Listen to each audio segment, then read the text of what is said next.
राष्ट्रीय ज्योतिष कार्यशाला का शुभारंभ डॉक्टर देशबंधु जी श्री लाल बहादुर शास्त्री संस्कृत विश्वविद्यालय दिल्ली से हमारे बीच में मुख्य वक्ता के रूप में इस कार्यशाला में ऑनलाइन माध्यम से जुड़े हुए हैं। मैं श्री माता मनसा देवी राजकीय संस्कृत महाविद्यालय की पक्ष से आपका अभिवादन करता हूं, स्वागत करता हूं।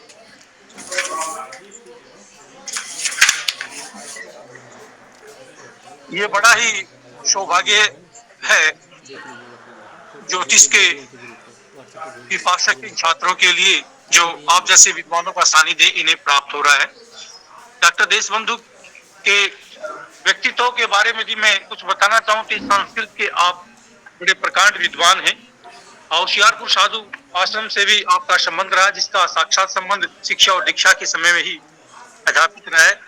अनेकों प्रकार के राष्ट्रीय अंतर्राष्ट्रीय शोध पत्र आपके प्रकाशित हो चुके हैं और अनेकों प्रतियोगिताएं जिसमें छंद उच्चारण, भाषण प्रतियोगिता, संस्कृत गीत गायन प्रतियोगिता, इस प्रकार की अनेकों प्रतियोगिताओं का मार्गदर्शन आपने निर्णायक रूप में सफल बनाए हैं।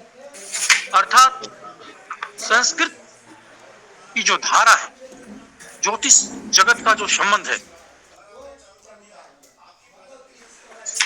अपने क्षेत्र में डॉक्टर देशबंधु जी प्रकांड विद्वान तथा ज्ञान के मार्गदर्शक बने रहे हैं और संस्कृत जगत में बड़े सम्मान से आपका नाम लिया जाता है, चाहे वो उत्तर भारत हो चाहे दक्षिण भारत हो, इसमें कोई अतिशयोक्ति नहीं है। पुणे में माता मनसा देवी संस्कृत महाविद्यालय की ओर से, प्राचार्य की ओर से, इस परिवार की ओर से आपका अभिवादन करता हूँ, स्वागत करता हूँ। महोदय, मैं कहना चाहता हूँ कि आज दूसरे दिन में वर्कशॉप में हमारा यहाँ पर प्रवेश हो चुका है। अनेकों सम्मानीय अतिथिगण, विशिष्ट अतिथिगण भी हमारे साथ में जुड़े हुए हैं। इस अंतरजाल माध्यम से सभी का मैं इस मंच से नाम लेने में समर्थ नहीं भी हो पा रहा हूँ, तो मैं आप सभी का प्रत्यक्ष अप्रत्यक्ष रूप से सब विद्वानों का स्वागत करता हूँ, अभिवादन करता हूँ, ताकि आप भी आज हमारे साथ जुड़े हुए हैं। प्रारंभिक काल जो होता है महोदय, आज हम जो हमारे मुख्य वक्ता जी हैं वो आपको ज्योतिष के विषय में, ज्योतिष के बिंदुओं पर चर्चा करेंगे, क्योंकि पहले ही हमने ग्रुप में आपके पास रूपरेखा बनाकर भेज दी। यदि किसी प्रकार को कोई शंका होती है तो आप साथ में नोट करते चलें और जितने भी प्रतिभागी रूप में जुड़े हुए स्टूडेंट, विद्यार्थी, विद्वान जन आदि सभी लोग उसको आप नोट कर लें। अंत की जो हमारी 15 मिनट रहेंगी वो डॉक्टर साहब से आप प्रश्न पूछकर अपनी जिज्ञासा को शांत कर सकते हो, समय आपका रहेगा। और ज्ञान पूर्वक इस कार्यशाला में आगे बढ़े, आप सभी के अभिवादित करते हुए मैं निवेदन करूंगा डॉक्टर देशबंधु जी से कि आप इस पथ पर आकर आगे की सभा को संबोधित करें और अपने विषय के ज्ञान से इन बच्चों को पोषित करते हुए इस मंगल धारा में अपने विचारों को प्रस्तुत करें। डॉक्टर देशबंधु जी हमारे समक्ष उपस्थित, स्वागत। सर्वेभ्यो नमः। जैसा कि हमारे मित्र डॉक्टर राजवीर जी ने अभी बताया कि आज बृहत संहिता जो मुझे विषय दिया गया है उसके ऊपर मैं अपनी बात रखूंगा। तो इसमें जो आपका पाठ्यक्रम है उसमें 4 इकाइयां हैं। तो आज हम अभी 2 हमारे पास सेशन है, तो उसमें पहले सेशन में जो पहली इकाई है उसके ऊपर चर्चा करेंगे और दूसरे सेशन में जो बाकी शेष बची हुई इकाइयां हैं उसके ऊपर चर्चा करेंगे। तो पहली इकाई है ग्रंथस्य ग्रंथकारस्य च परिचय, उपनयनाध्यायः, सांवत्सर सूत्राध्यायः। तो ये 3 इसमें विषय हैं, ग्रंथ और ग्रंथकार का परिचय, उपनयन अध्याय और सांवत्सर सूत्राध्याय। तो यह ग्रंथ जो बृहत संहिता, ये संहिता ग्रंथों में सर्वाधिक प्रचलित और प्रसिद्ध ग्रंथ है। ज्योतिष शास्त्र को 3 स्कंदों में बांटा गया है, सिद्धांत, संहिता और होरा। तो इसमें से जो सिद्धांत स्कंद है उसका संबंध ग्रहों की गति, स्थिति इत्यादि से है। आकाश में ग्रहों का संचार किस राशि में हो रहा है और उनकी स्थिति क्या है, गति क्या है, किस गति से वो आगे बढ़ रहे हैं, वह वक्री हैं, वह मार्गी हैं। तो ये सब विचार सिद्धांत स्कंद के अंतर्गत किया जाता है। सूर्य ग्रहण कब होगा, चंद्र ग्रहण कब होगा, सूर्योदय कब होगा, सूर्यास्त कब होगा, समस्त ग्रहों का उदयास्त विचार, उनकी गति स्थिति आदि का विचार सिद्धांत स्कंदांतर्गत किया जाता है, जिसमें जैसे आपने एक शब्द है पंचांग,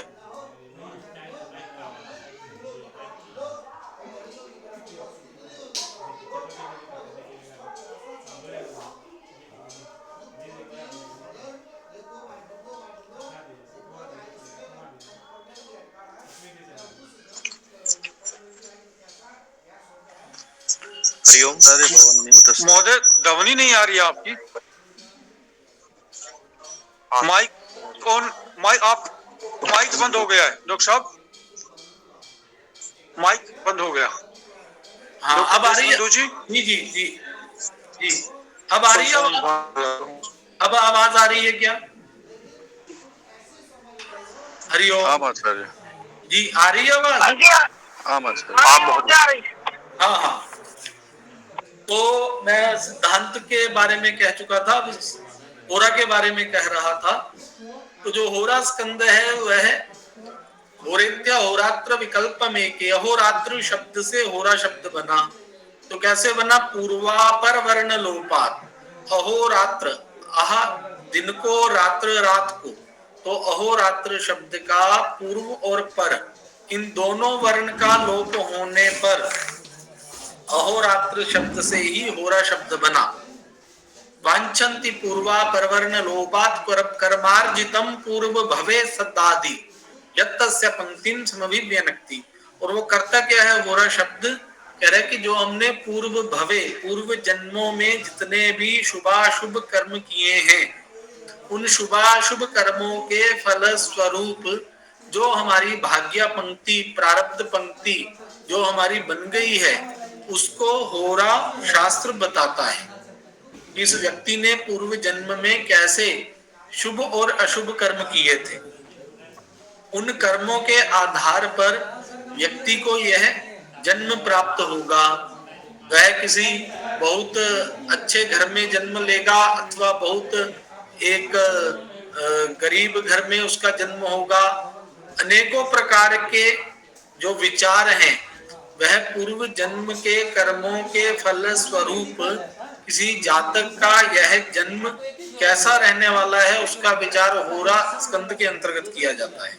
और तीसरा जो स्कंद है उसको संहिता स्कंद कहा, जिसके अंतर्गत ये बृहत संहिता है।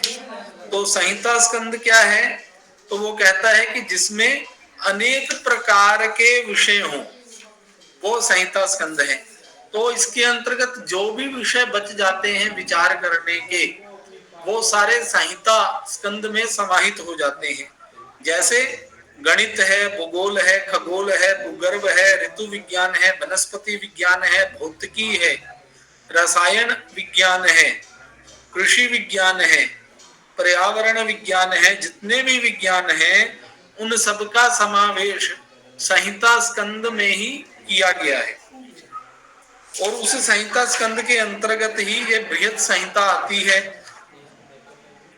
जिसमें ऐसे अनेक प्रकार के अध्याय हैं।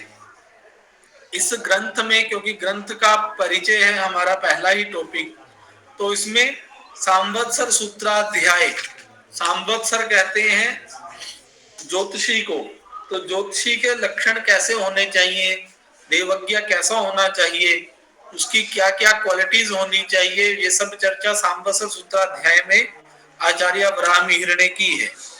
इसके उपरांत आदित्य चाराध्याय, चंद्र चाराध्याय, राहु चाराध्याय, भौम चाराध्याय, बुध चाराध्याय, बृहस्पति चाराध्याय, शुक्र चाराध्याय, शनिश्चर चाराध्याय, केतु चाराध्याय। तो इन सब की चर्चा कि ये जो ग्रह हैं, ये सारे जो बताए चंद्र, सूर्य, मंगल इत्यादि, इनके चार का क्या फल होगा, आकाश में इनकी भ्रमण के फल स्वरूप क्या क्या उसके परिणाम होंगे, इस सब की चर्चा इन चाराध्यायों में की गई है। ऐसे ही अगस्त्य चाराध्याय, सप्तऋषि चाराध्याय, जो सप्तऋषि हैं और अगस्त्य हैं, जो आकाश में तारे हमें दिखाई देते हैं, उनके विविध प्रकार के स्वरूप के फल स्वरूप कई बार कुछ तारे अधिक चमकदार हो जाते हैं, जी कुछ कहना चाह रहे हैं क्या? केस होता है वो। हेलो केस होता है रे वो। जी कुछ क्या? Hello hello hello. जी जी कोई जिज्ञासा है किसी की? नहीं नहीं आचार्य जी आप कंटिन्यूस करिए। जी जी तो सप्तऋषि 4 अध्याय है, नक्षत्र व्यू है, ग्रह भक्ति है, ग्रह युद्ध है। 2 ग्रहों में युद्ध की स्थिति है तो उसका क्या फल होगा, उनमें से कौन ग्रह विजय हुआ माना जाएगा। गर्भ लक्षणाध्याय है, जो आकाश में मेघ हैं, बादल हैं, वो गर्भाधारण कब करेंगे, उनका भी गर्भाधान माना जाता है। वो जल को अपने अंदर समाहित कर लेते हैं बादल, तो उनके गर्भाधान का समय कब होगा और उनके उस गर्भाधारण के लक्षण कैसे हैं कि वह जो मेघों ने गर्भाधारण किया है, जो जल को अपने अंदर उन्होंने समाहित किया है, उन मेघों की आकृति को देख करके कब वृष्टि की संभावना है, वर्षा कब हो सकती है और कैसी वर्षा होगी, किस दिशा में वर्षा होगी, अतिवृष्टि होगी, अनावृष्टि होगी, ओलावृष्टि होगी, कैसी वृष्टि होने वाली है, ये सारी चर्चाएं गर्भ लक्षणाध्याय, गर्भ धारणाध्याय इत्यादि में की गई है। इसके बाद प्रवर्षणाध्याय में वृष्टि का विचार है। रोहिणी योगाध्याय, स्वाति योगाध्याय, ये सारे ऐसे अध्याय हैं जिनमें विविध नक्षत्रों का विचार किया गया है। नक्षत्रों की आकृति को देख करके उनके गुण धर्मों के अनुसार उनका फल कैसा रहने वाला है। संध्या लक्षणाध्याय, दिग्दह लक्षणाध्याय, जो दिशाओं के अंदर कभी कभी हमें जो आकाश है लाल, दिशाएं लाल रंग की दिखाई देती हैं, तो उसको दिग्दाह कहा गया है। दिशाओं में आग लगना, तो उन दिग्दाह, किस दिशा में दिग्दाह होने पर क्या उसका फल हो सकता है।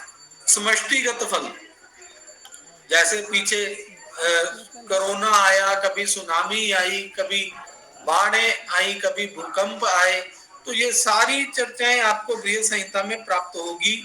भूकंप के लिए भूकंप लक्षणाध्याय नाम से एक पूरा अध्याय है। भूकंप के लक्षण क्या होते हैं। उल्का लक्षणाध्याय, जो आकाश से तारे टूट करके, उल्का पिंड टूट करके हमें गिरते हुए दिखाई देते हैं, उनके लक्षण क्या है, उनका फल क्या है। परिवेश लक्षणाध्याय, इसी ग्रंथ में परिवेशों का विचार किया गया है। परिवेश क्या है, कई बार सूर्य के चारों तरफ हमें एक मंडल सा दिखाई देता है, वह परिवेश है। चंद्र के चारों तरफ एक मंडल, आकाश में एक मंडल वृत्त सा दिखाई देते हैं बने हुए प्रकाशित, उसको परिवेश कहा गया है।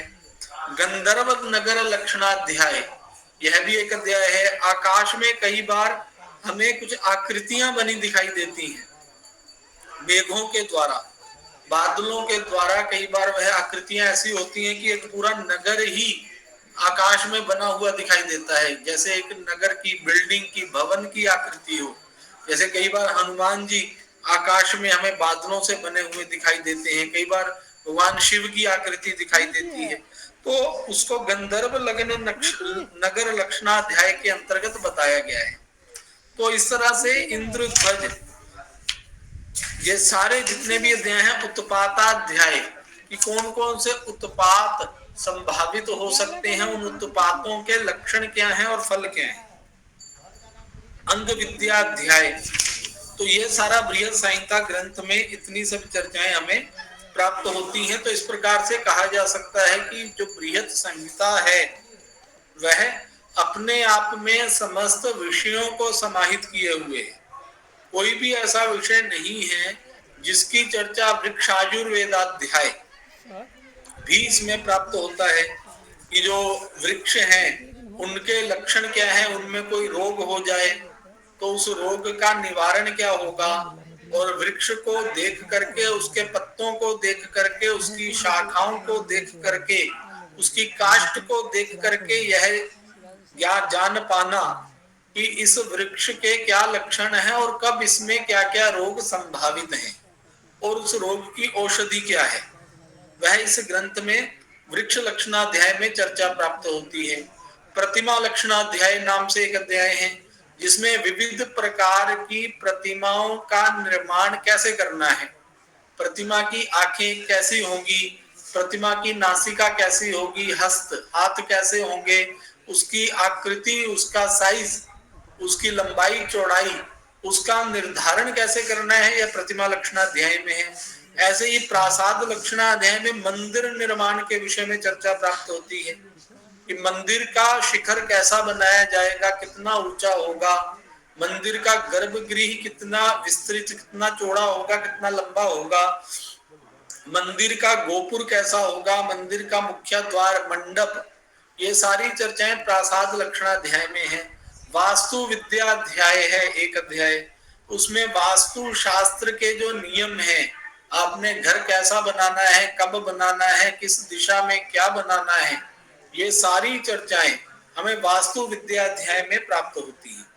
तो इस ग्रंथ को यदि आप पढ़ेंगे तो ये इतना विस्तृत है और केवल इसी ग्रंथ का अध्ययन यदि अच्छे प्रकार से कर लिया जाए तो कोई भी विषय ऐसा नहीं है जो बच पाता है। तो यह इस ग्रंथ की विशिष्टता है। और इस ग्रंथ के जो रचयिता हैं, ग्रंथकार हैं, वो वराह मिहिर हैं, जो ज्योतिष शास्त्र के प्रतिनिधि आचार्य हैं।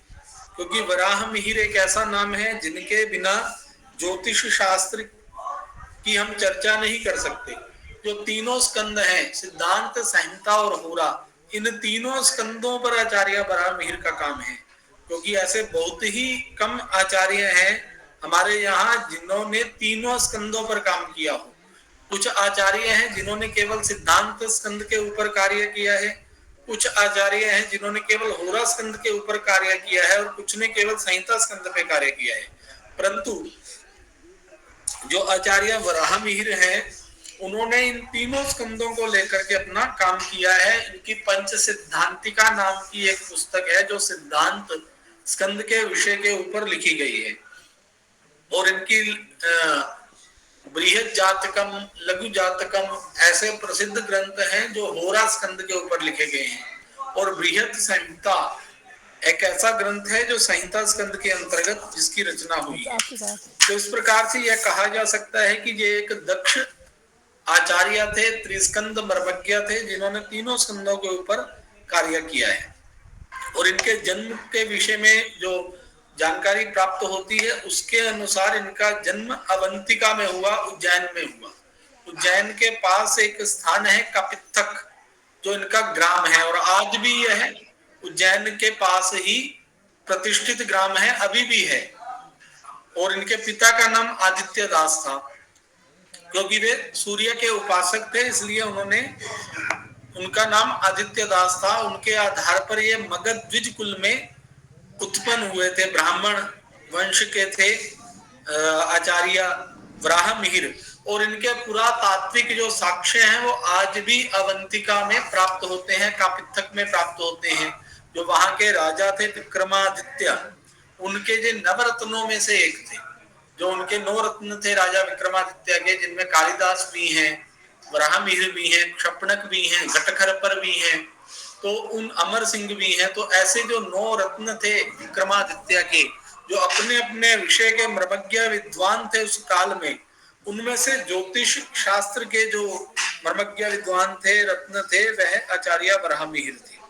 और इनके जन्म का स्पष्ट उल्लेख तो प्राप्त नहीं होता, परंतु जो हमें जानकारी ग्रंथों में प्राप्त होती है, पंच सिद्धांतिका में इन्होंने बृहद जातक में भी यह कहा है, आदित्य दास तनयस्तथवाप्त बोधाः कापित्थिके सवित्री लब्धवर प्रसादाः आवंतिको मुनिमतान्यवलोक्य सम्यक् होराम वराह मिहिरो रुचिराम चकार। तो बृहद जातक का यह श्लोक है जिसमें उन्होंने कहा कि मैं आदित्य दास का तनय पुत्र हूँ, कपित्थक का रहने वाला हूँ और सूर्य से मुझे वर प्राप्त हुआ है कि मैंने सूर्य की साधना की है, तपस्या की है। भगवान सूर्य मेरे इष्ट देव हैं। और आवंतिको मुनिमतान्यवलोक्य सम्यक, और मैं आवंतिक हूँ। आवंतिक अर्थात अवंतिका का रहने वाला हूँ। और मैंने अनेक मुनियों के मतों का अवलोकन करने के बाद ये जो बृहद जातक ग्रंथ में होरा शास्त्र जो मैं कहने जा रहा हूँ यह इन्होंने कहा। तो इस प्रकार से इनकी चर्चा इन्होंने स्वयं ही दी है, परंतु समय को लेकर के इन्होंने स्पष्ट उल्लेख अपना नहीं किया है। तो क्योंकि विक्रमादित्य के समय के हैं तो उन्हीं का समय इनका भी समय है, तो लगभग 5वीं शताब्दी इनका समय माना जाता है, 5वीं शताब्दी। और इनकी जो मृत्यु है वो 6ठी शताब्दी में मानी जाती है।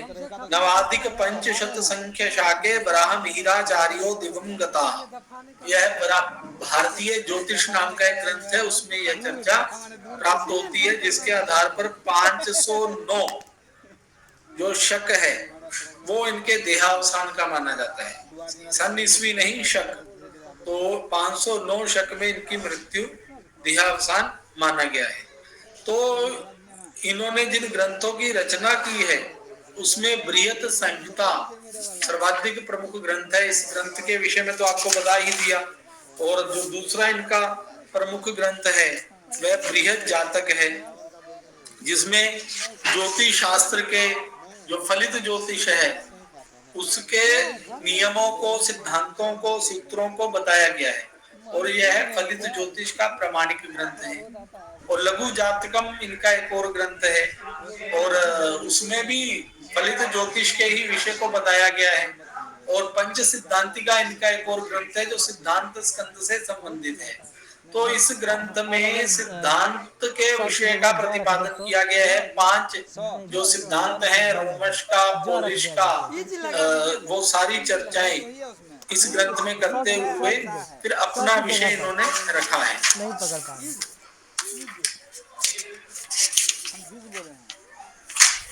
तो ये ग्रंथ और ग्रंथकार का परिचय हमारा संपन्न हो गया। जो पहला अध्याय है वो भी हिस्सा ही है, वो अध्याय है एक सही बात है, हिस्सा ही है वो भी, बहुत महत्वपूर्ण हिस्सा है वो, उस जीवन का हिस्सा है वो। नमो नमः गुरुजी। जो लगा से जी नमो नमः। अभी मैंने बंद किया था बीच में, कोई आगे थे। तो अभी शास्त्र उपनयन अध्याय जिसको आपके यहाँ कहा गया है उसी को कुछ टीकाओं में शास्त्र उपनयन अध्याय भी कहा गया है। तो ये है पहला श्लोक है इसका, जायति जगता प्रसूतिर विश्वात्मा सहज भूषणम नवसा द्रुत कनक सदृश दशशत मयूख मालार्चिता सबिता। तो इन्होंने मंगलाचरण में भगवान सूर्य की स्तुति की है कि जो सूर्य है वो आकाश का आभूषण है, जो सुवर्ण के समान अपनी किरणों से इस संपूर्ण ब्रह्मांड को प्रकाशित कर रहा है। तो यह इनकी प्रथम स्तुति मंगलाचरण के रूप में इस प्रथम शास्त्र उपनयन अध्याय में प्राप्त होती है। और जो दूसरा श्लोक है उसमें प्रथम मुनि कथितम अवित्थम अवलोक्य ग्रंथ विस्तरस्यार्थम, इसमें इन्होंने बताया कि जो मेरे से पहले मुनियों ने जो कुछ भी कहा है उन सबको देख करके, उन सबको आधार बना करके मैं इस ग्रंथ में कहने जा रहा हूँ। अर्थात वो ये दावा नहीं कर रहे हैं कि जो भी मैं कहूंगा वो मेरा अपना है, वह ये कह रहे हैं, स्वीकार कर रहे हैं कि जो मेरे से पहले आचार्य हुए हैं, प्रथम मुनि कथितम अवित्थम अवलोक्य, कि मैं उनके द्वारा, ब्रह्मा जी जो प्रथम मुनि हैं, ब्रह्मा जी के द्वारा कहे गए विस्तृत ग्रंथों का सत्य देखकर उसको ही संक्षेप और विस्तार से रहित रचना के रूप में प्रस्तुत कर रहा हूँ। अर्थात जो भी मैं कहने जा रहा हूँ उसका आधार मेरे से पूर्व रचित ग्रंथ हैं, उनके आधार पर मैं अपने विषय को कह रहा हूँ। तो उसके बाद इन्होंने ये कहा, आसित तमः किलिदम तत्रापाम तेजसे भवद्वेमे स्वर भूषकले ब्रह्मा विश्वकृत दंडे अर्क शशि नयनः, कि यह संपूर्ण जगत पहले अंधकार में था, वहां अंधकार के विषयभूत जल में तेजों में एक स्वर्ण का अंड उत्पन्न हुआ, उसके 2 टुकड़े स्वर्ग और पृथ्वी रूप हुए। इन टुकड़ों में से सूर्य चंद्र रूप 2 नेत्र रूप वाले ब्रह्मा जी उत्पन्न हुए। तो ये सृष्टि की प्रथम उदय के विषय में बता रहे हैं कि संपूर्ण संसार अंधकार में था और इसको प्रत्येक यहाँ भी सृष्टि क्रम की रचना हमें प्राप्त होती है, वहां पर यही प्राप्त होता है कि जो संसार था आरंभ में अंधकार में था, यहाँ अंधेरा ही अंधेरा था और जल ही था, अंधकार था और जल था, और उस जल में से एक अंडा पैदा हुआ, जैसा हमें वो हिरण्यगर्भ के विषय में भी प्राप्त होता है। एक अंडा उस जल में से निकला, बड़ा अंडा निकला, उसी को ब्रह्मांड भी कहा कि ब्रह्मांड, ब्रह्मा का अंडा। तो ये ब्रह्मांड संपूर्ण ब्रह्मा जी ही में व्याप्त है।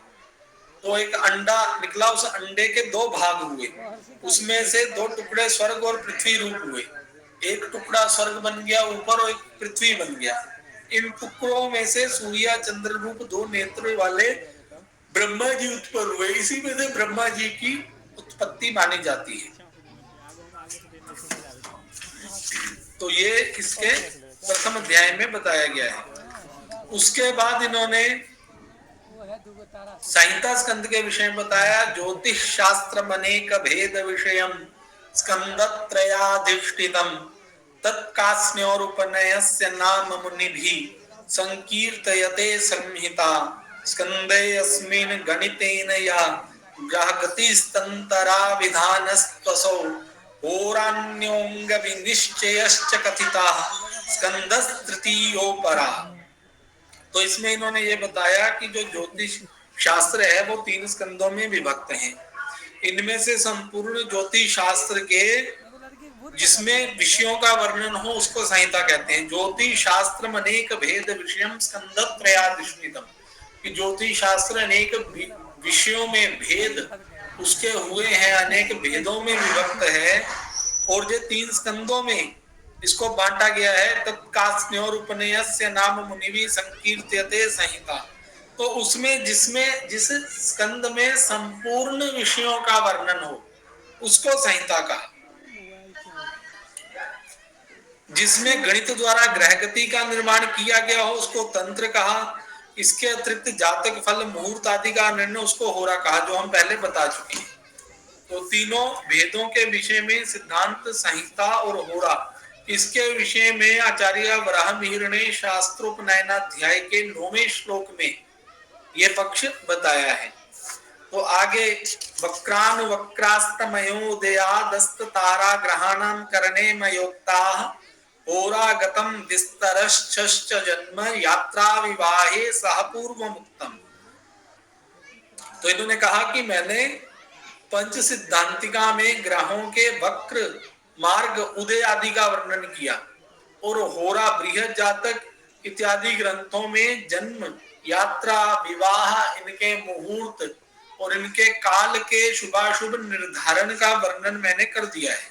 तो इससे स्पष्ट है, इसी अध्याय के 10वें श्लोक में आचार्य वराहमिहिर ने यह स्पष्ट किया है कि उन्होंने सिद्धांत और होरा इनकी रचना पहले कर दी है, अर्थात सिद्धांत स्कंद के ऊपर भी पहले काम किया है और होरा स्कंद के ऊपर भी पहले काम किया है, और अंत में इन्होंने संहिता स्कंद के ऊपर कार्य किया है। क्योंकि संहिता स्कंद बहुत विस्तृत है, इसमें कोई भी विषय ऐसा नहीं है जो उन्होंने छोड़ दिया हो। तो उसके आधार पर यह स्पष्ट होता है, क्योंकि व्यक्ति जैसे जैसे उसका अनुभव बढ़ता है वैसे वैसे वो बड़े बड़े कार्यों को संपादित करता है। तो आचार्य वराहमिहिर ने पहले सिद्धांत और होरा स्कंद के अंतर्गत रचनाएं की, और अंत में जब उनका अनुभव प्रकृष्टता की ओर था तब उन्होंने जो अपना संहिता स्कंद है इसके अंतर्गत बृहद संहिता की रचना की। तो ये हमारा उपनयनाध्याय की आपको संक्षिप्त परिचय मैंने दे दिया है। ग्रंथ का परिचय, ग्रंथकार का परिचय और उपनयनाध्याय, ये 3 टॉपिक हमारे कंप्लीट हो गए। और अभी जो चौथा टॉपिक है वह सांवत्सर सूत्राध्याय है, जो इस ग्रंथ का दूसरा अध्याय है, बहुत ही महत्वपूर्ण अध्याय है। अथातः सांवत्सर सूत्रम व्याख्यास्यामः। इस सांवत्सर सूत्र के लक्षण अब हम कह रहे हैं। तच्चाह, क्या है वो? तत्र सांवत्सरो अभिजातः प्रिय दर्शनो विनीत वेशाः सत्यावागन सूयकाः समः सुसहितो उपचित गात्र संदिर विकल चारु कर चरण नख नयन चिबुक दशन श्रवण ललाट वृत्तमांगो वपुष मान गंभीरो दत्त घोषा प्रायः शरीराकारनुवर्तिनो हि गुण दोषाश्च भवन्ति। यह बहुत ही महत्वपूर्ण श्लोक है। इसमें इन्होंने बताया है कि संवत्सर कैसा होना चाहिए। संवत्सर इन्होंने ज्योतिषी को कहा, संवत्सरम जानाति इति संवत्सरा, जो संवत्सर को जानता है वह संवत्सर है। संवत्सर क्या है? सम्यक वसंति ऋतु मास पक्ष तिथि दिनादयाः यस्मिन् तत् संवत्सरः, कि जिसमें ऋतु मास पक्ष तिथि दिन ये सभी रहते हैं वह संवत्सर है। संवत्सर वर्ष को कहते हैं और एक वर्ष में ही यही ये सब ऋतु मास पक्ष तिथि दिन ये वर्ष के ही अंतर्गत उसके विविध विभाग हैं। तो एक वर्ष में ये रहने वाले इन विभागों के कारण उसका नाम संवत्सर पड़ा। सम्यक वसंती कि अच्छे से रहते हैं, और उस संवत्सर को जो जानता है वह संवत्सर है। क्योंकि ज्योतिषी को दिनों का ज्ञान भी होना चाहिए, तिथियों का ज्ञान भी होना चाहिए, उसको पक्षों का ज्ञान होना चाहिए, महीनों का ज्ञान होना चाहिए, ऋतुओं का ज्ञान होना चाहिए कि किस तिथि में कौन सा कार्य संपादित करना है। तो जो संवत्सर को जानता है वह संवत्सर है, और वह संवत्सर अर्थात देवज्ञ अथवा ज्योतिषी कैसा होना चाहिए उसको यहाँ पर बताया गया है। तत्र संवत्सरो अभिजाता, देखने में अभिजात कुलीन होना चाहिए, जैसे अभी अभी उसका जन्म हुआ हो, अर्थात उसके चेहरे के ऊपर एक तेज होना चाहिए। जैसे बालक के अंदर एक आकर्षण होता है, छोटे बच्चे के अंदर वो अभिजात होता है, उसमें एक आकर्षण है, वैसे ही देवज्ञ में भी एक आकर्षण होना चाहिए।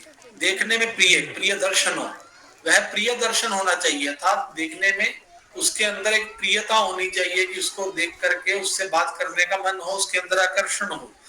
विनीत वेशा, और वह कैसा हो? वो विनीत वेश होने चाहिए, वस्त्रों से ही उसकी विनम्रता झलके। ऐसा ना हो कि उसके वस्त्रों में विनम्रता ना हो। वस्त्रों से विनम्रता अर्थात अच्छे वस्त्रों को, साफ सुथरे और सभ्य वस्त्रों को धारण करने वाला होना चाहिए।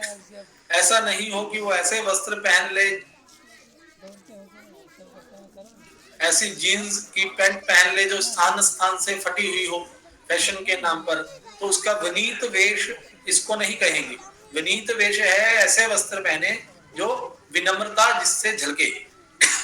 सत्यावाग अनसूय कहा, और कैसा होना चाहिए? सत्यावाग, वाणी में सत्यता हो, सत्य ही बोलने वाला होना चाहिए, बात बात पे मिथ्यावादी नहीं होना चाहिए। छोटी सी कोई भी बात हो, कुछ व्यक्तियों की ऐसी आदत होती है कि वह झूठ ही बोलते हैं हर विषय पे, कुछ की ऐसी आदत है, वो सर्वदा प्रयास उनका यही होता है कि जो भी बात हो उसको सच सच ही कहा जाए। तो जो सत्यावादी, क्योंकि वाणी की जो तपस्या है वह तप है, वो सत्य है। जब व्यक्ति सर्वदा सत्य बोलने का अभ्यास करता है तो वह जो बोल देता है वही सत्य भी होने लग जाता है। इसलिए देवज्ञ के लिए, संवत्सर के लिए, ज्योतिषी के लिए सत्यवादी होना भी एक उसका लक्षण है, उसकी क्वालिटी है कि उसके ये लक्षण, ये उसमें गुण होने चाहिए, तभी वह ज्योतिषी अच्छा ज्योतिषी कहलाएगा। अनसूय का, और कैसा होना चाहिए? असूय रहित होना चाहिए। दूसरों के प्रति उसके मन में ईर्ष्या द्वेष आदि की भावना नहीं होनी चाहिए। समाह, और कैसा होना चाहिए? राग द्वेष से रहित होना चाहिए। समासु सहितोपचित गात्र, और उसका शरीर दृढ़ और पुष्ट होना चाहिए, तथा शारीरिक रूप से भी वह स्वस्थ होना चाहिए।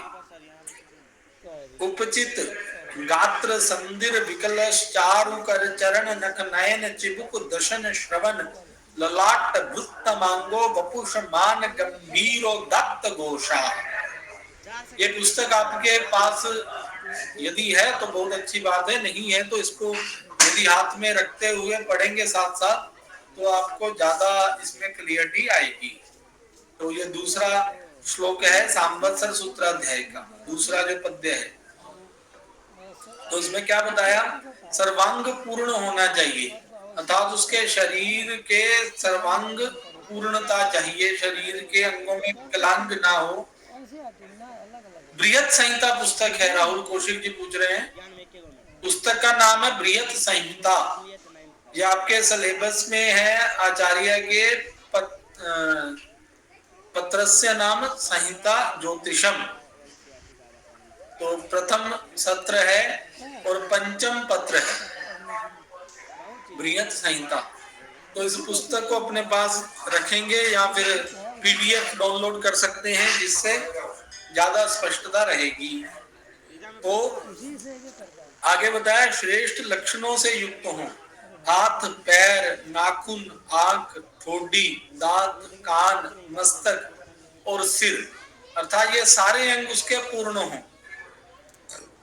सुंदर तथा बोलने में गंभीर और उदात्त ज्योतिषी होना चाहिए, गंभीरोदात्त घोषा, अर्थात उसमें गंभीरता होनी चाहिए। ऐसा नहीं कि चुटकुले ही सुनाता रहे, गंभीरता, अपनी बात को गंभीरता के साथ रखने वाला होना चाहिए ज्योतिषी। प्रायः शरीराकारनुवर्तिनो ही गुण दोषाश्च भवन्ति। तो वो आगे अगली पंक्ति में वराहमिहिर कहते हैं कि जैसी व्यक्ति की शरीर की आकृति होती है, वैसे ही उसके अंदर गुण और दोष भी आ जाते हैं। जैसा कि हमारे यहाँ कहा जाता है, छिद्र दंता क्वचित मूर्खा खलवाटो क्वचित निर्धना, कि जो छिद्र दंत है, जिसके दांतों में स्पेस हो, दांतों के मध्य में, उसको छिद्र दंती कहते हैं। तो ऐसा जो छिद्र दांतों वाला है, क्वचित मूर्खा, उनमें से कोई ही मूर्ख निकलेगा, अन्यथा वह बुद्धिमान ही होगा। खलवाटो क्वचित निर्धना, और जो खलवाट है, जो यहाँ से गंजा है, तो उनमें से कोई निर्धन होगा, अर्थात वह धनवान ही होगा। तो ऐसे जो लक्षण हैं शरीराकृतियों के, वो शास्त्र में बताए गए हैं। इसलिए शरीराकारनुवर्तिनो ही गुण दोषाश्च भवन्ति, कि शरीराकार के अनुसार ही व्यक्ति के अंदर गुण और दोष आ जाते हैं। तत्र गुणाः, गुण कौन से हैं?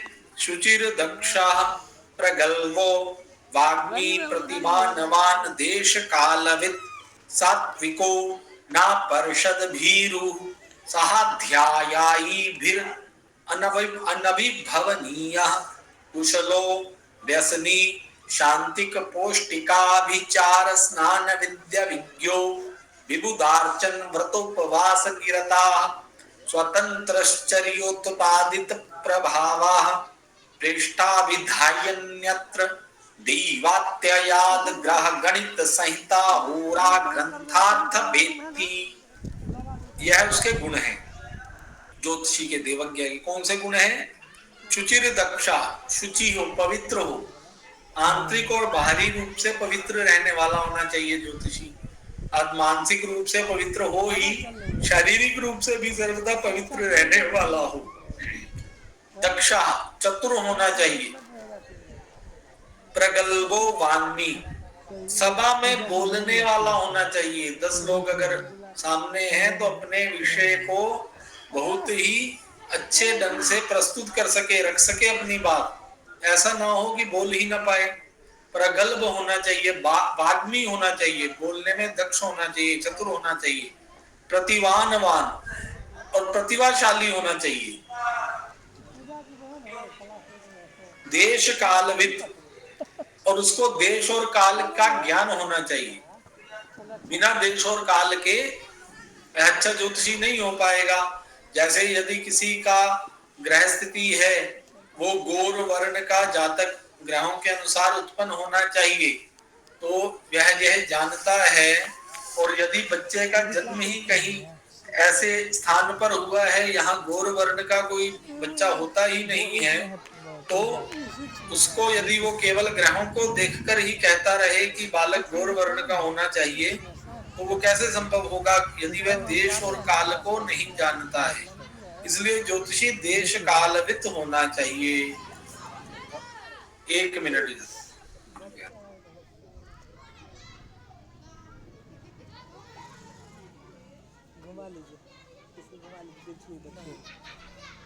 खेल हो रहा है सर, खेल देख। खेले हो रहा है अभी को हाँ तो खेल देखिए। ऐसे ही जोड़ने वाला है ये ई वाला हम लोग खेलते थे बच्चा में। अभियंता कुमारी खुशबू अभी कहाँ है, खोज रहे थे लेकिन थी बड़ा गजब आई थी ना अभियंता। लग नहीं है बद्री जी की बेटी बाप रे उधर शोरूम में गए हो बात करने के लिए सर को बोलिए रूम ठीक रहेगा हाँ बोलिए हाँ। तो ये बता दिया इन्होंने देश कालविद पत्थर निर्मल ना परिषद भीरू और कैसा हो परिषद परिषद में भीरू होना, जो भीरू कहते हैं डरपोक को, डरपोक नहीं होना जो सवा मतलब 10 लोग यदि देख लिए उसने आगे तो उनके सामने डर जाए, अपनी बात रखी ना पाए, शास्त्र को कह ही ना पाए। तो सभा में वो निर्भय रहने वाला होना चाहिए, डरने वाला नहीं होना चाहिए, निर्मल चित्त वाला होना चाहिए, सात्विक, सहपाठियों से सहाध्यायी वीर अनभवनीय, जो उसके साथ के लोग हैं, जो उसके साथ के ज्योतिषी हैं या साथ उस काम में पढ़ने वाले जो विद्यार्थी हैं उनके द्वारा पराजित ना होने वाला होना चाहिए, अर्थात वो उनको पराजित करने वाला होना चाहिए शास्त्र में। क्योंकि पहले शास्त्रार्थ होते थे तो उन शास्त्रार्थों में जो सर्वाधिक विद्वान होता था वह विजयी होता था। चेष्टाओं को जानने वाला होना चाहिए, व्यसनों से रहित होने वाला होना चाहिए। चेष्टाओं को जानने वाला अर्थात सामने वाले की गतिविधियों को देख करके उसका फल कहने वाला होना चाहिए। जैसे कोई यदि हमारे पास आता है और वो बार बार ऐसे अपने हाथ ही मली जा रहा है प्रश्न पूछते हुए, तो इसका अभिप्राय यह है कि इस व्यक्ति को आर्थिक तंगी है। तो ऐसे लक्षण आचार्यों ने अपने ग्रंथों में दे रखे हैं सामुद्रिक शास्त्र में। तो वो इन लक्षणों को, चेष्टाओं को जानने वाला होना चाहिए। और क्या बताया इसमें, व्यसनों से रहित, उसको कोई दुर्व्यसन ना हो, शराब पीना, जुआ खेलना, ऐसा किसी भी व्यसन में ना होना चाहिए। शांति, उत्पादों के निवारणार्थ शांति, शांति करने वाला, पूजा पाठ करने वाला, शांति कर्मों को जानने वाला, पंचक शांति है, गंडांत शांति है, कार्तिक प्रसूता शांति है, वास्तु शांति है, इन सब विषयों को जानने वाला होना चाहिए। और अभिचार, मारन, मोहन, उच्चाटन, विद्वेषण, वशीकरण, स्तंभन, चालन, इन समस्त विद्याओं को जानने वाला ज्योतिषी होना चाहिए। किसी के ऊपर मारन, मोहन, उच्चाटन इत्यादि का प्रयोग तो नहीं हुआ है, इन सब का जानकार होना चाहिए। पौष्टिक, आयु, धन आदि को बढ़ाने वाली विद्या, तो ज्योतिष कैसा पौष्टिक भी होना चाहिए। देव पूजन, व्रत उपवासों में निरत, देवताओं की पूजा करने वाला, व्रत उपवास आदि को करने वाला, अपने शास्त्र द्वारा आश्चर्यजनक विषय लाकर प्रभाव को बढ़ाने वाला होना चाहिए। प्रश्नोत्तर करने वाला, अर्थात कोई जिज्ञासा है, नहीं ध्यान में आ रहा है विषय, तो उसको पूछने वाला होना चाहिए। प्राकृतिक अशुभ उत्पाद के निवारणार्थ बिना पूछे भी शांति कर्म बताने वाला, कि कोई प्राकृतिक उत्पाद हो रहा है, भूकंप आने वाला है, कोरोना है, सुनामी है, तो वहां पर अपनी बात को रखने वाला कि ये उपाय करने से जो संभावित उत्पात है वह दूर हो पाएगा। ग्रहों की गणित संहिता हो रहा, इनके ग्रंथों के अर्थ को जानने वाला देवज्ञ होना चाहिए, अर्थात इन तीनों स्कंदों को जानने वाला होना चाहिए। और लक्षण क्या बताए इस अध्याय में, चौथा जो गद्य है उसमें बताया है, तत्र ग्रह गणिते पौलिश रोमक वासिष्ठ सौर पेतामहेषु पंचसु एतेषु सिद्धांतेषु युगवर्ष अयन ऋतु मास पक्ष अहोरात्र त्रयाम मुहूर्त नाड़ी प्राण त्रुटि त्रुट्याद्याव्यवादिकस्य कालस्य क्षेत्रस्य च वेत्ता। तो क्या है, ग्रह गणित के प्रसंग में पौलिश, रोमक, वासिष्ठ, सौर, पेतामह, ये 5 प्रकार के सिद्धांत हैं। पौलिश, रोमक, वासिष्ठ, सौर और पेतामह, इन 5 सिद्धांतों में प्रतिपादित युग, वर्ष, अयन, ऋतु, मास, पक्ष, अहोरात्र, प्रहर, मुहूर्त, घटी, पल, प्राण, त्रुटि, त्रुटि के अव्यवादि कालों का तथा भगण, राशि, अंश, कला, विकला आदि क्षेत्रों का ज्ञाता ज्योतिषी को होना चाहिए। इन 5 सिद्धांतों में जो बताया गया है उनका ज्ञान होना चाहिए। युग के विषय में, वर्ष के विषय में, ऋतु के विषय में, अयन के विषय में, जो इन 5 सिद्धांत के मर्मज्ञ विद्वानों ने जो जानकारी दी है उसको जानने वाला होना चाहिए। मकर आगे इसी पुस्तक में दे रखा है। सौर वर्ष का प्रमाण क्या है, अयन ज्ञान कैसे होता है उत्तरायण और दक्षिणायन के विषय में, ऋतुओं के विषय में बताया है। मकर कुंभ के सूर्य में शिशिर ऋतु होगी, मीन मेष के सूर्य में बसंत ऋतु होगी, वृष मिथुन के सूर्य में ग्रीष्म ऋतु होगी, कर्क सिंह के सूर्य में वर्षा ऋतु होगी, कन्या तुला के सूर्य में शरद ऋतु होगी और वृश्चिक और धनु के सूर्य में हेमंत ऋतु होगी।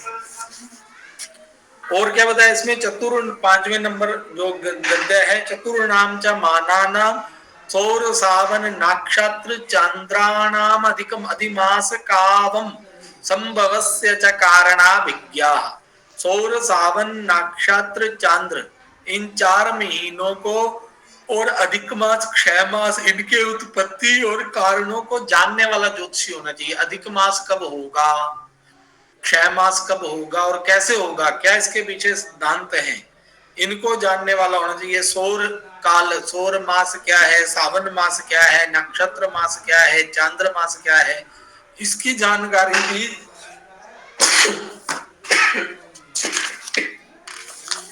ज्योतिषी को होनी चाहिए।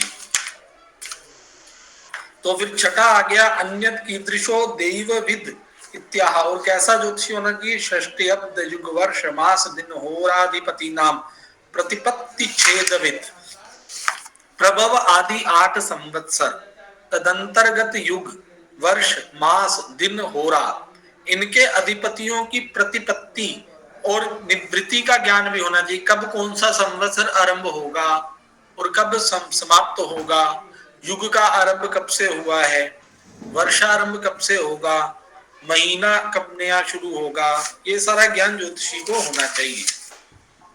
अन्यदप्याह सौरादीनां च मानानां सदृश सदृश योग्य योग्यत्व प्रतिपादन पटु। देवज्ञों को अनेक शास्त्रों में कहे गए सौर आदि मानों में यथार्थ और अयथार्थ का विचार करने में कुशल होना चाहिए। तथा इन शास्त्रोक्त भिन्न भिन्न मानों में कौन ठीक है कौन नहीं ये जानकार होना चाहिए। आपके सामने बहुत से पक्ष आ गए, जैसे बहुत सी पुस्तकें हैं, बृहद संहिता पर ही अनेक टीकाकारों ने अपनी टीकाएं लिखी हैं। तो मान लीजिए उसमें 10 टीकाकार हैं जिन्होंने अपनी टीकाएं लिखी हैं, तो 10 में से कौन सी टीका सबसे अच्छी है, यह जानने की का सामर्थ्य ज्योतिषी में होना चाहिए। कि आपको पुस्तक पढ़नी है, कोई ग्रंथ पढ़ना है, तो उस ग्रंथ की अंदर की विषय वस्तु को जान करके उसकी कौन सी टीका पढ़ने के योग्य है, यह जानने का सामर्थ्य ज्योतिषी में होना चाहिए। तो आगे आया 8वां जो है, सिद्धांत भेद अप्यायन निवृतो प्रत्यक्षम सममंडल लेखा संप्रयोगाभ्युदिताम शकानाम छाया जल यंत्र गणित साम्येन प्रतिपादन कुशला।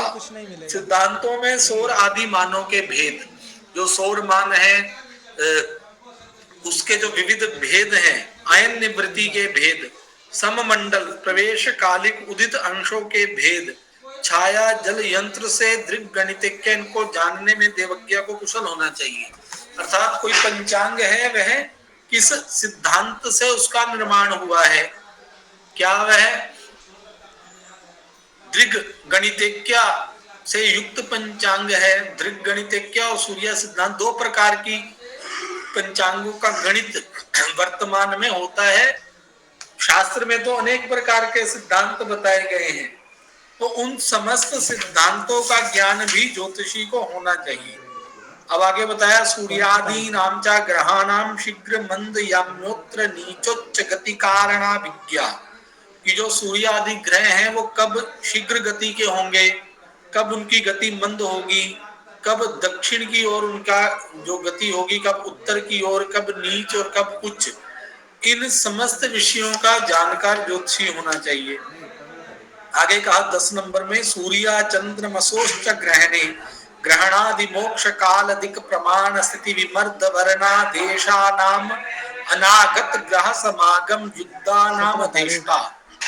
और ज्योतिषी को सूर्य चंद्र के ग्रहण में स्पर्श, कब स्पर्श होगा ग्रहण का, कब मोक्ष होगा, इनका दिग ज्ञान, किस दिशा से स्पर्श होगा, किस दिशा में मोक्ष होगा, स्थिति कितनी देर ग्रहण रहने वाला है, विभेद, वर्ण, देश, भावी ग्रह समागम, 2 ग्रहों का समागम कब होगा, ग्रह युद्ध कब होगा, ये सारी जानकारी भी ज्योतिषी को होनी चाहिए।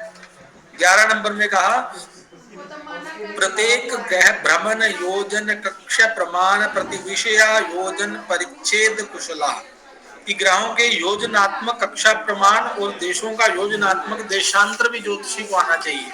कौन सा ग्रह कितने योजनात्मक उसकी कक्षा है और कितना उसका जो क्षेत्रफल, कितना उसका एरिया है, क्षेत्र कितना है, इसका ज्ञान भी ज्योतिषी को होना चाहिए। 12 नंबर बताया भू भगन भ्रमण संस्थानाध्यक्षाबलंब का व्यास चर दल काल राश्य उदय छाया नाड़ी करण प्रभृतिषु क्षेत्र काल करणेषु विज्ञा। पृथ्वी नक्षत्रों के भ्रमण और संस्थान, अक्षांश क्या है, लंबांश क्या है, द्विज्या क्या है, चापांश क्या है, चरखंड क्या है, राशि उदय क्या है, छाया, नाड़ी, करण आदि के क्षेत्र, काल और करण, इन सब का ज्ञान भी ज्योतिषी को होना चाहिए। 13 नंबर जो सूत्र है इसमें बताया, इसमें कुल जो सूत्र हैं 40 हैं, तो अभी समय तो लगभग हो रहा है, तो हम जितने हो पाते हैं उसको कह देंगे। आगे तंत्रज्ञस्य विशेष लक्षण, तो आप जब समय हो जाए प्रश्न पूछने का तो मुझे संकेत कर दीजिएगा, तो इसको मैं फिर बंद कर दूंगा। नाना चोद्य प्रश्न वेदोपलब्धि जनित वाक सारो निकष संतापाभिनिवेशे कनकस्यैव अधिकतरम अम्लीकृतस्य शास्त्रस्य वक्ता तंत्रज्ञो भवति।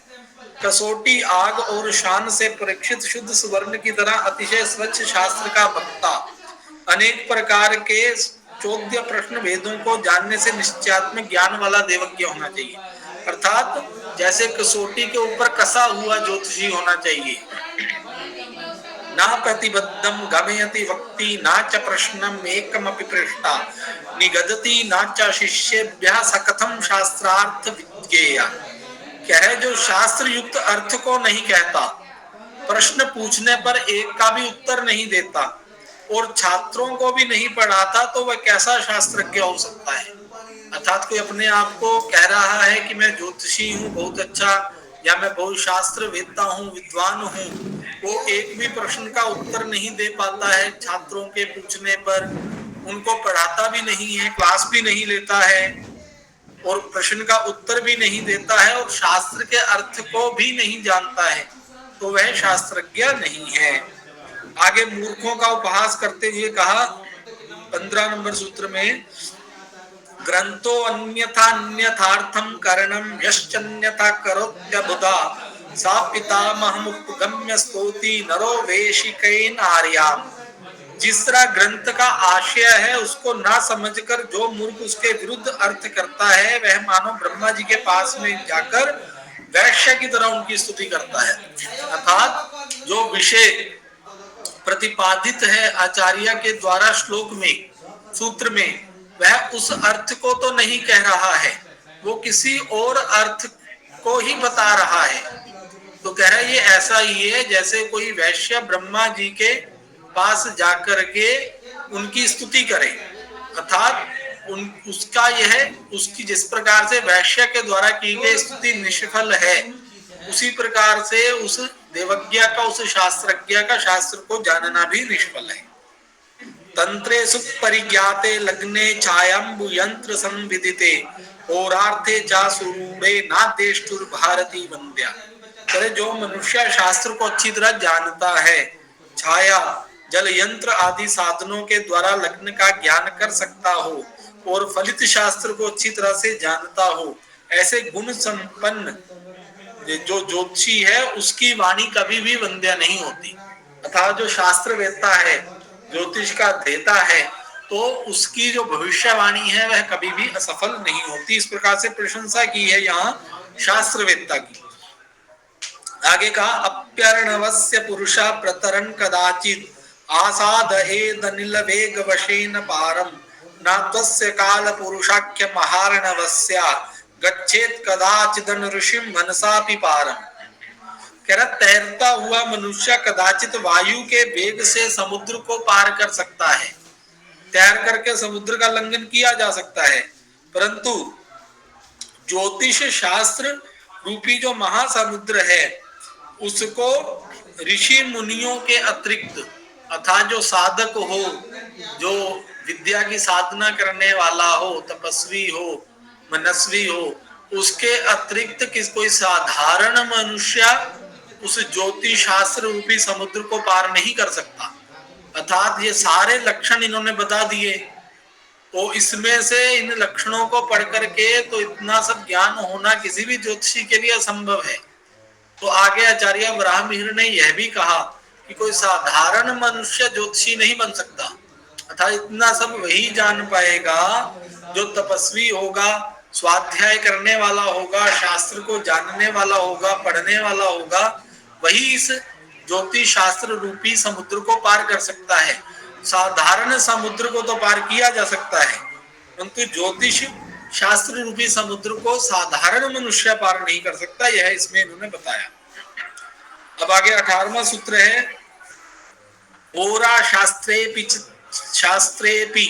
च राशि होरा दृशकान नवांशक द्वादश भाग त्रिंशद भाग बला बल परिग्रहो ग्रहाणाम दिक् स्थान काल चेष्टाभिरनेक प्रकार बल निर्धारणम प्रकृति धातु द्रव्य जाति चेष्टादि परिग्रहो निषेक जन्म काल विस्मापन प्रत्यादेश सद्यो मरणायुर्धाये दशांतर दशाष्टक वर्ग राज योग चंद्र योग द्विग्रहादि योगानाम नाभसाधीन च आधीनाम च योगानाम फलान्याश्रय भावावलोकन निर्यान गत्यनुकानि तत्काल प्रश्न शुभाशुभ निमित्तानि विवाहादीनाम च कर्मणाम करणम।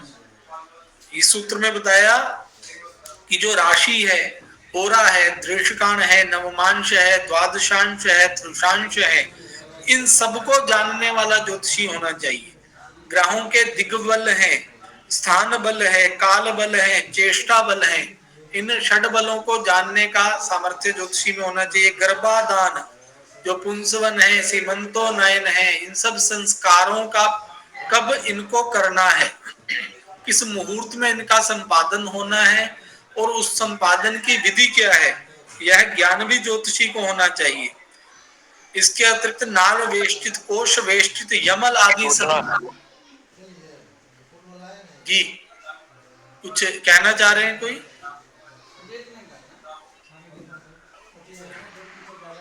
जी समय हो गया क्या?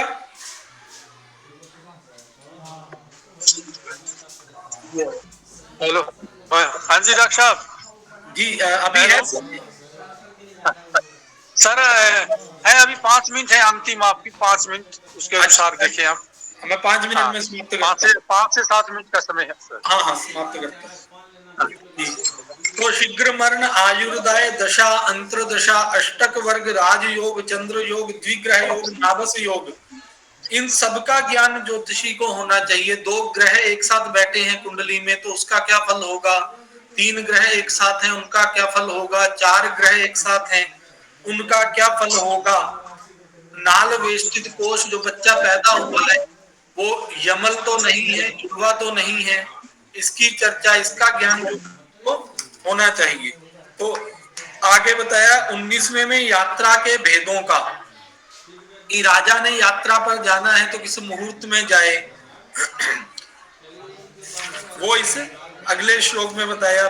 20वें में बताया भगन इत्यादि की चर्चा, और उसके बाद संहिता प्रशंसार्थम माह, संहिता पारगश्च देव चिंतको भवति, अर्थात जो संहिता ज्योतिष को जानता है वह देव चिंतक है, अर्थात वही अच्छा ज्योतिषी है जो संहिता ज्योतिष को भी जानता है। और संहिता पदार्थ कौन से हैं? यत्रेते संहिता पदार्थ, तो उन संहिता पदार्थों में कौन सा विषय है जिसको जानना है ज्योतिषी को? तो 23वां जो इसका सूत्र है बहुत ही महत्वपूर्ण है, बहुत बड़ा है। इसमें सारे उन विषयों की चर्चा है जो संहिता ज्योतिष के भाग हो सकते हैं। सांबरसर सूत्राध्याय का 23वां सूत्र, दिनकरादि नाम ग्रहाणाम चारास्तेषु च तेषां प्रकृति विकृति प्रमाण वर्ण किरण द्युति संस्थानस्त मनोदया मार्ग मार्गांतर वक्रानुवक्र। तो मैं पूरा सूत्र है, आप इसको पढ़ लीजिएगा। इसमें सारे विषय बताए हैं जो हमने पहले चर्चा की थी, संहिता में कौन कौन से विषय हैं, तो उन समस्त विषयों की चर्चा वर्ण किरण द्युति संस्थान अस्त उदय मार्ग मार्गांतर वक्र अनुवक्र परिवेश परिग, ये सारी चर्चा इसमें की गई है। उसके बाद उत्तम चा गर्गेन महर्षि ना तच्चा, सब प्रकार से कुशल होरा शास्त्र और गणित में प्रवीण ज्योतिषी की पूजा जो राजा नहीं करता वह नाश को प्राप्त होता है। यह भी बताया कि जो राजा ऐसा जो अच्छा ज्योतिषी है जो इन समस्त विषयों का ज्ञाता है और ऐसी ज्योतिषी की पूजा अर्थात उसको सम्मान यदि किसी राजा के राज्य में प्राप्त नहीं होता तो वह राजा उस राजा के लिए कहा कि वह नाश को नाशम उपगच्छति, वह नाश को प्राप्त करता है। तो आगे के जो श्लोक हैं, 25वां श्लोक है, 26, 27, 28, इन समस्त श्लोकों में ज्योतिषी की अच्छे ज्योतिषी की प्रशंसा की गई है और जो अच्छा देवज्ञ नहीं है उसके लिए कहा मलेच्छा, इवन यह भी कहा मलेच्छा ही जबनास्तेषु सम्यक शास्त्रमिदं स्थितम ऋषिवत्तेपि पूज्यन्ते किम पुनर्देव विद्विजा। तो ये भी कहा यदि कोई मलेच्छ भी हो, मलेच्छ तद मुस्लिम भी है। हमारे यहाँ कुछ लोग यह भी चर्चा करते हैं कि केवल ब्राह्मणों के पास ही यह विद्या थी, ब्राह्मणों के अतिरिक्त जो अन्य वर्ण के लोग थे, क्षत्रिय वैश्य शूद्र, उनको इस विद्या के अध्ययन से वंचित रखा गया। तो आचार्य वराहमिहिर ने कहा मलेच्छा ही अवनास्तेषु, कि यदि कोई मलेच्छ भी है, मुस्लिम धर्म का भी है, अन्य धर्म से भी जुड़ा हुआ व्यक्ति है, सम्यक शास्त्रमिदं स्थितम, उसके पास भी ज्योतिष शास्त्र यदि सम्यक प्रकार से उसके पास ज्ञान है इस शास्त्र का, ऋषिवत्तेपि पूज्यन्ते, तो उनकी भी पूजा ऋषि के तरह ही करनी चाहिए। तो हमारे अगर कोई अपने ही वर्णों में से किसी भी वर्ण का कोई विद्वान व्यक्ति हो, ज्योतिषी हो, तो वह भी ऋषि के समान ही पूज्य है, जब उन्होंने मलेच्छों के लिए ही कह दिया। और आगे उन्होंने क्या कहा, कुहका वेश पीहिते कर्णोपश्रुति हेतु भी कृतादेशो न सर्वत्र प्रष्टभ्यो न स देवविद। कह रहा इंद्रजाल विद्या से अपने शरीर को छिपाकर गुप्त रूप से प्रश्नकर्ता का अभिप्राय समझकर कर्ण पिशाचिनी सिद्धि से प्रश्न आदि बताने वाले ज्योतिषी को सब जगह नहीं पूछना चाहिए कि उनमें देवज्ञ नहीं है, तो उसको ज्योतिषी नहीं माना जो सिद्धियों के माध्यम से किसी व्यक्ति के मन की बात बता देता है, या जो जादूगर है, जादू करके कुछ जान लेता है, या सामने वाले का माइंड रीड करके बात कह रहा है, माइंड रीडर है, तो वह ज्योतिषी नहीं है। वराहमिहिर ने उसको ज्योतिषी नहीं माना, वे देवज्ञ नहीं है। उसके लिए क्या कहा, उसके लिए अभिदित्वेवं जस शास्त्रम देवज्ञत्वं प्रपद्यते सपंक्ति दूषका पापो घेयो नक्षत्र सूचका, उसको नक्षत्र सूचक कहा और पंक्ति दूषक कहा। अच्छे ज्योतिषियों को ऐसे जो इंद्रजाल ये सब धोखाधड़ी करने वाले नक्षत्र सूचक हैं, जो थोड़ा सा ज्योतिष जान करके बड़े बड़े दावे करते हैं कि हम 24 घंटे में सब समाधान कर देंगे, तो ऐसे जो दावा करने वाले ज्योतिषी हैं उनको वराहमिहिर ने नक्षत्र सूचक, केवल नक्षत्रों के नाम जानने वाला कहा और पंक्ति दूषक कहा कि ऐसे लोग यदि अच्छे ज्योतिषियों के साथ उठते बैठते हैं तो वे उन ज्योतिषियों की पंक्ति को भी दूषित कर देते हैं। तो इस तरह से आगे बताया कि ऐसे नक्षत्र सूचक द्वारा बताए गए व्रत उपवास इत्यादि को जो साधारण मनुष्य भी करता है तो वह भी नरक का भागी बनता है। तो इसलिए मनुष्य को यदि अपना ज्योतिष के विषय में कुछ भी ज्ञान लेना है तो आचार्य वराहमिहिर ने यह कहा है कि मनुष्य को अच्छे ज्योतिषी की शरण में ही जाना चाहिए। तो इतना कह करके ये मैं अपने वाणी को विराम देता हूँ। आपका यह जो पहली इकाई है यह संपन्न हो गई है और अब आगे हम आदित्य चाराध्याय से लेकर के शाम के समय जो कक्षा है उसमें पढ़ेंगे। ये किसी की कोई संदेह हो, प्रश्न हो तो वो कर सकता है यदि समय है। यदि किसी का कोई जरूरी है, कोई पर्सन है, तो आप आचार्य जी से बात करें और आप पूछ सकते हैं। उसके बाद फिर हम विराम की तरफ बढ़ेंगे। गुरुजी एक प्रश्न। हाँ पूछिए पूछिए। गुरुजी जो आपने बताया ना पुस्तक टीका कौन सी पढ़नी चाहिए हमें, बृहद संहिता का क्या नाम टीका का? हाँ हाँ, ये अच्युतानंद झा की टीका है, वो आपके सिलेबस में दे रखी है। बृहद संहिता अच्युतानंद झा की एक है अच्छी, चौखंबा सुर भारती प्रकाशन, और बट्टोत्पली टीका भी है अच्युतानंद झा ने, उसको भी साथ में कोट किया है। तो ये टीका आप ले सकते हैं, बहुत अच्छी टीका है। इसके अतिरिक्त ये 3-4 टीका आपके यहाँ दे रखी है, उनमें जो अच्युतानंद झा वाली है वो सबसे अच्छी है।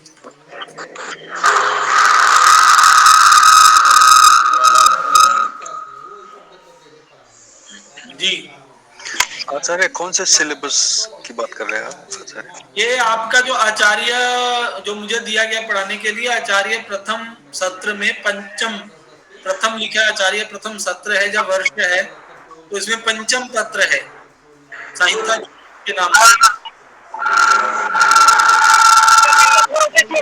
हमारे साथ नहीं हुआ है वो विश्वविद्यालय का सिलेबस है क्या आचार्य? नहीं, आपको पढ़ाने के लिए जो हमें दिया गया था। अगर हमारे साथ भी वो साझा करते तो ठीक रहेगा, हमारे पास तो नहीं आया। हाँ, ये अपना आपके राजवीर जी जहाँ सुनील जी हैं, तो उनके पास ये सारा है विषय, तो वो आपको ऐसा उनका रहेगा वो आपको भेज देंगे। ग्रुप में भेज देते हैं आचार्य जी, ग्रुप में भेज देते हैं पाठ्यक्रम, जो यहाँ आचार्य का पाठ्यक्रम उसी के हिसाब से ही हमारी जो वर्कशॉप है उसी के अनुसार चली हुई जी। तो धन्यवाद। पाठ्यक्रम ग्रुप में भी भेज देंगे जी, थोड़ा सहायता हो जाएगा वैसे। धन्यवाद आचार्य। हाँ बिल्कुल भेजेंगे। Thank you. तो किसी और का कोई है प्रश्न?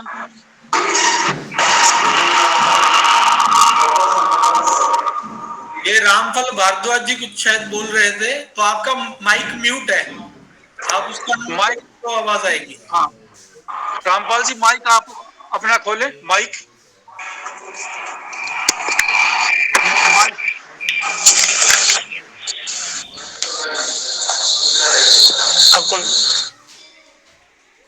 नहीं आ रही आवाज? नहीं आ रही। चलो आगे बढ़ते हैं। अभी बहुत ही अच्छी आज का जो डॉक्टर साहब का व्याख्यान रहा, आपके जितने भी आचार्यों के आपके द्वारा यहाँ पर प्रशंसात्मक उनके जीवन परिचय से संबंधित वराहमिका के बारे में बताया गया, और जो भी आकाशीय तत्वों के बारे में खोलकर इस व्याख्यान में आपने बच्चों को बताया है, इसके लिए श्री माता मनसा देवी राजकीय संस्कृत महाविद्यालय और प्रतिभागी रूप में जुड़े हुए जितने भी विद्यार्थी हैं, हम सब आपका धन्यवाद व्यक्त करते हैं, अभिवादन करते हैं। कार्यक्रम का ये अंतिम पड़ाव हमारा, और आप सभी प्रतिभागियों के लिए आवश्यक सूचना भी है। अभी हम 10 से 15 मिनट के लिए जलपान के लिए जाएंगे। इसके पश्चात हमारे अग्रिम जो आचार्य होंगे वो आपके साथ में जुड़ेंगे और कार्यशाला उसी प्रकार से आगे बढ़ेगी। इसलिए आप वर्कशॉप को छोड़कर न जाएं, जुड़े रहें, और 10 से 15 मिनट का आपका यहाँ पर विराम है, पुनः फिर जुड़ेंगे। और सायंकाल में जो व्याख्यान होगा उसमें फिर दोबारा से डॉक्टर देशबंधु जी से हमारी मुलाकात होगी, जो 5 बजे के आसपास हमारा शुरू होगा। तो ये नियमावली हमारे साथ में आपकी इसी प्रकार आगे बढ़ रही है और आप सभी के लिए सूचना है। अंत में फिर मैं डॉक्टर देशबंधु जी का स्वागत करता हूं, अभिवादन करता हूं, और अग्रिम आपकी जो रूपरेखा होगी उसके लिए हम आपके साथ जुड़ने को तैयार रहेंगे। जब तक के लिए धन्यवाद।